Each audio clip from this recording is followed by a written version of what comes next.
गडचिरोलीमध्ये राज्य परिवहन महामंडळाच्या बसेसमध्ये ओव्हरलोडिंगची समस्या. शाळकरी विद्यार्थी व प्रवाशांना सुरक्षाबद्दल प्रश्नचिन्ह.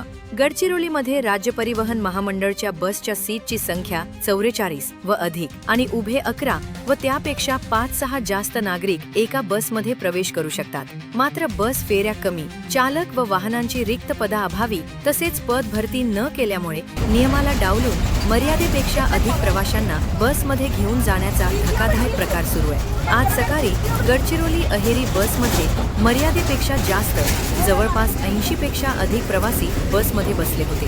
काही उभे होते. याकडे संबंधित प्रशासन, मंत्री, खासदार, आमदार यांच्या दुर्लक्षितपणामुळे शाळकरी विद्यार्थी व प्रवाशांच्या सुरक्षाबद्दल प्रश्नचिन्ह निर्माण होत आहे.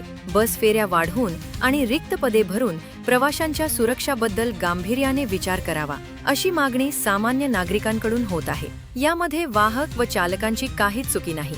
बसेस जर प्रवाशांसाठी नाही थांबले तर त्यांच्यावर कारवाई केल्या जातात. अधिकचे प्रवासी बसमध्ये असल्यास देखील त्याच्यावर कारवाई केल्या जातात. महत्त्वाचं म्हणजे अपुरा बस फेऱ्या, कमी बसेस, वाहनांची व चालकांची पद भरती नाही, हे यामागचे मोठं कारण आहे.